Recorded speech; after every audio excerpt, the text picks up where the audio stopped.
UFC could pay dividends if this fight hits the latter rounds.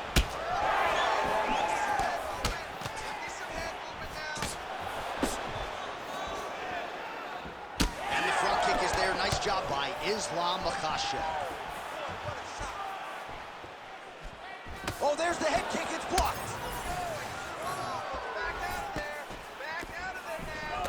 Double jab landed there by Islam Makhachev. Right hand good on the count. All right, so 1 minute into the fight, and I'm not sure these fighters realize that we got 3 or 5 rounds to them.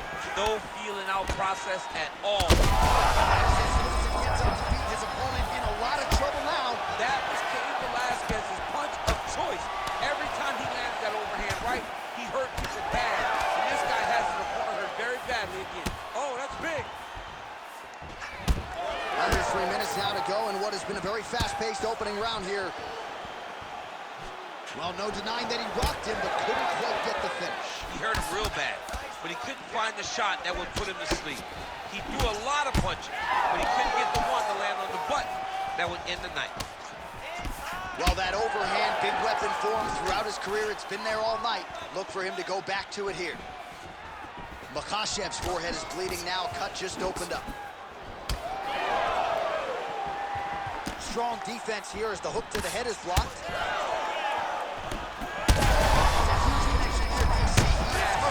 Massive hook land, and his opponent seems to be on his way out of the fight. He ate that kick. He took that whole kick. Yeah? Uppercut. Oh, right hand.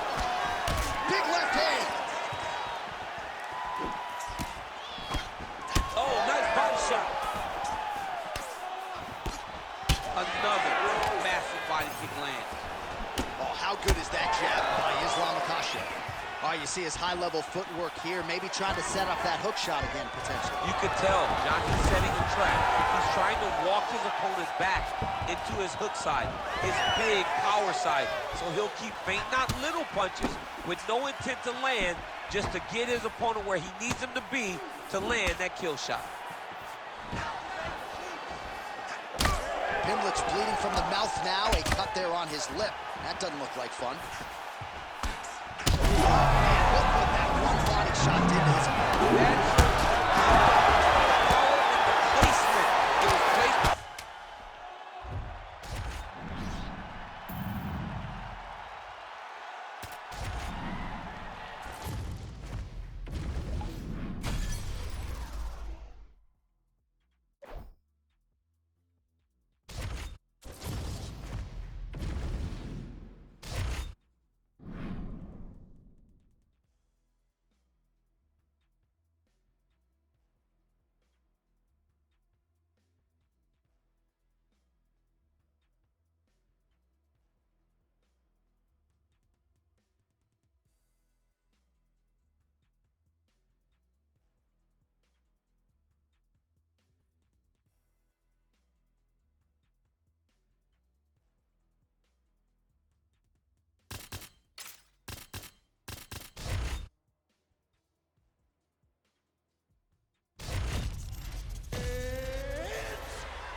Ready to fight? Ready. All right, here we go early in this round.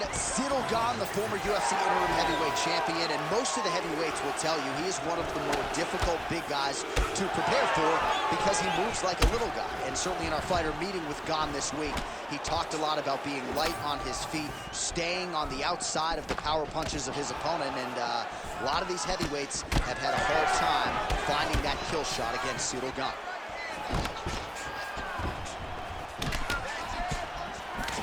Defense there, huge block for him.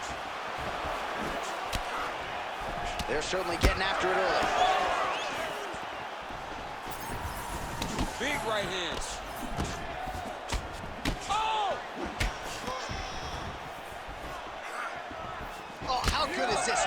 1 minute into the fight, and we got a full-on brawl. These guys said that they were going to point to the center of the octagon and they were going to fight. Did I believe them? No. So right now, I am so wrong. They are doing exactly what they said. Yeah, shades of Max Holloway against Ricardo Lara.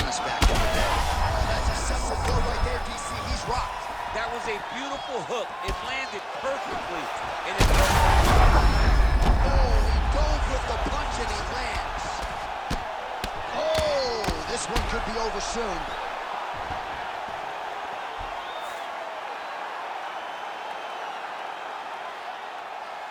All right, let's get you some replays now. Certainly a lot.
You ready to fight?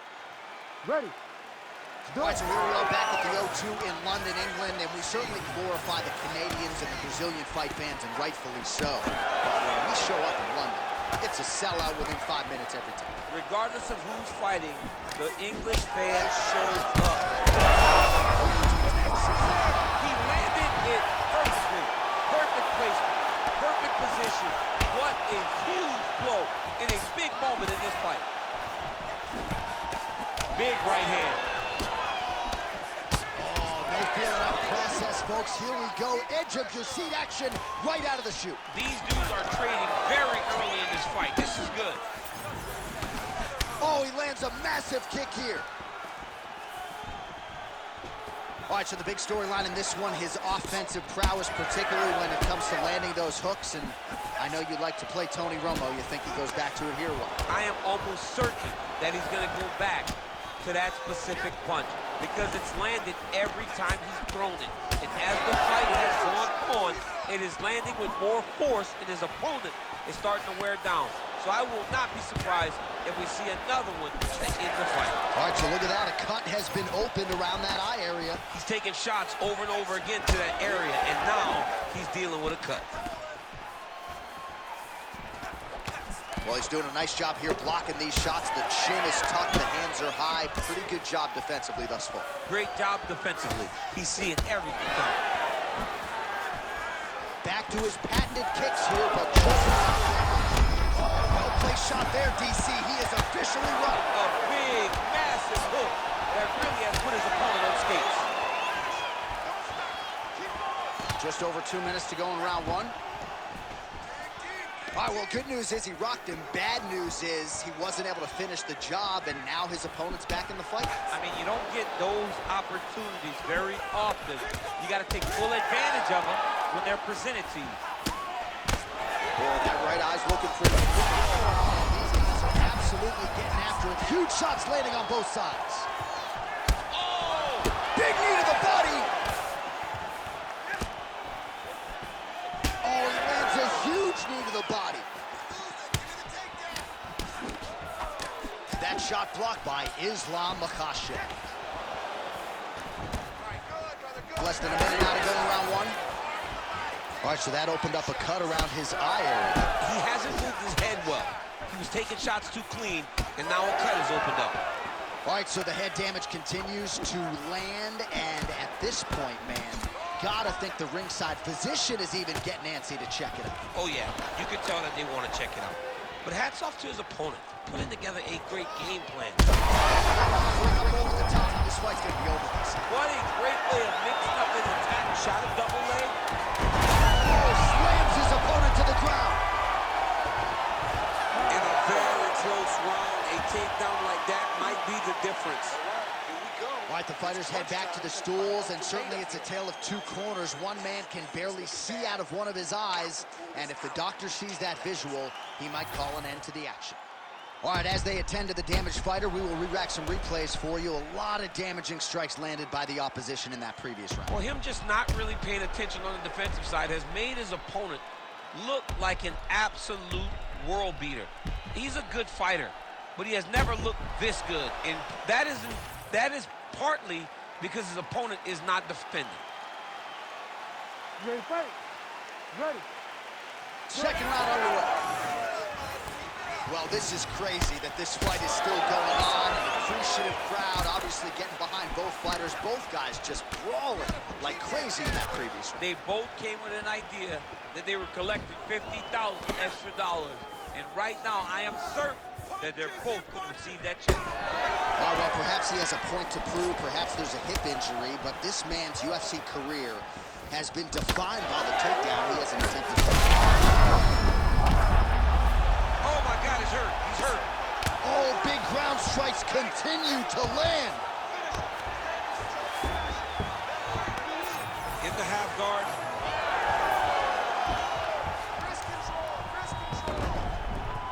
Drops down inside the now closed guard of his opponent. Now he's trying to guillotine. That is tight. Oh, that's got to be it. Trying to leverage those hips to escape, and he does. That was beautiful. All he did brought his hands to the hips, but got him up off of him to release some of that guillotine pressure, and it pulled him back in to control his posture. Starting to do some really significant damage to the body here. Another strike lands there.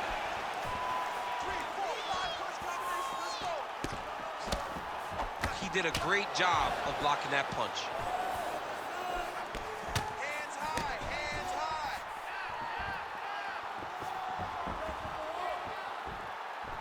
And we have passed the midpoint of the fight. Both guys appeared to land there. Well, no feeling out process tonight. Both fighters invoking damage on the other this year. Yes, we knew this would be very competitive. We knew that this was a tough fight. We knew that both guys would be very evenly matched in this fight. But we didn't expect to see this type of war between these two guys. So a much different approach from him here in round two. Took him a while to find the range, get in his striking rhythm. He has found... Oh, back to the feet.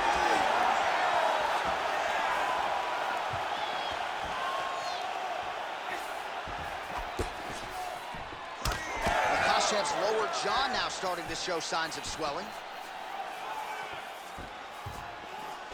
Oh, man.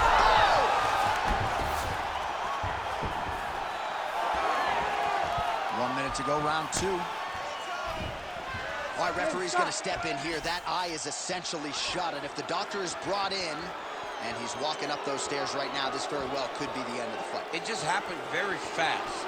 It looked like it was a little swelling, and then a few more shots and bam, it just blew up. He's really bad off right now. Yeah, that's going to do it. And I wonder if these fans who are booing would be willing to fight another man in a cage with one eye, right? His eye is completely shut. That'll do it. All right, well, you see the referee wave off the fight, courtesy of those doctor's orders. Let's check out some of the replays that caused the damage, champ. I mean, great striking by this guy, finding a weakness and then really exposing his opponent's weakness. This damage was so great. The swelling was so great. Once the referee called in the doctor to take a look, he knew what he had to do. Bruce Buffer now with the official decision. Ladies and gentlemen, the doctor has called a stop to this fight. Declaring the winner by TKO, Islam Makhachev. All right, no judges' scorecards needed tonight. Thank you, Bruce Buffer, as the wrestler is able to get the finish here tonight. And this really played out largely the way he expected it to. Not to say that his opponent isn't skilled and well-rounded, but he's just a better man. He's a well-rounded fighter, but he doesn't possess that A-level wrestling. Yeah. And that A-level wrestling is what caused him problems. The wrestler was able to get to the legs, take him down and smash him, really limit his movement on the ground. And it really did allow for him to ultimately find his finish.